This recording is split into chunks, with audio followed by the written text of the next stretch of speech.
പരാജയം സംബന്ധിച്ച് LDFും പാർട്ടിയും വിശദമായി പരിശോധിക്കും. ആവശ്യമായ തിരുത്തലുകൾ വരുത്തും. വികസനങ്ങൾക്കും ജനക്ഷേമ പ്രവർത്തനങ്ങൾക്കും വോട്ട് കിട്ടുമെങ്കിൽ LDF വിജയിക്കേണ്ടതായിരുന്നെന്നും MM മണി MLA.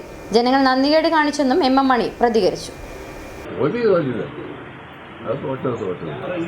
പക്ഷേ എന്തുകൊണ്ട് ഇങ്ങനെ സംഭവിച്ചു, കേരളത്തിൽ എന്തുകൊണ്ട് സംഭവിച്ചുവെന്ന് ഞങ്ങളുടെ പാർട്ടിയും LDFും പരിശോധിക്കും. ഇടുക്കി ജില്ലയിലെ കാര്യവും ഞങ്ങൾ ഇടതുപക്ഷ ജനാധിപത്യ മുന്നണി ഞങ്ങളുടെ പാർട്ടി വിശദമായി പരിശോധിക്കും. ഞങ്ങൾക്ക് ഗവൺമെൻറ്റിൻ്റെ പ്രവർത്തനങ്ങളിൽ എന്തെങ്കിലും വിഷമൊന്നിട്ടുണ്ടോ, അഥവാ LDFിൻ്റെ പ്രവർത്തനങ്ങളുണ്ടോ, അഥവാ കമ്മ്യൂണിസ്റ്റ് പാർട്ടിയുടെ പ്രവർത്തനങ്ങളുണ്ടോ, ഇതെല്ലാം പരിശോധിച്ച് ആവശ്യമായ തിരുത്തൽ നടപടി.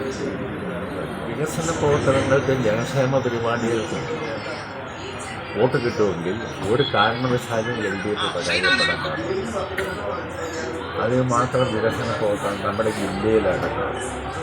ക്ഷേമ പ്രവർത്തനം, പെൻഷൻ എല്ലാം കൃത്യതയോടുകൂടി നൽകുന്നു.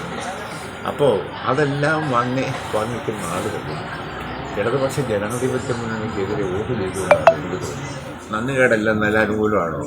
ക്ഷേമ പ്രവർത്തനം, റോഡ്, പാലം, വികസന പ്രവർത്തനം, ജനക്ഷേമ പരിപാടി ഇതുപോലെ കേരളത്തിൽ ജനങ്ങൾക്ക് നടക്കുന്നുണ്ടോ? ഇല്ലല്ലോ.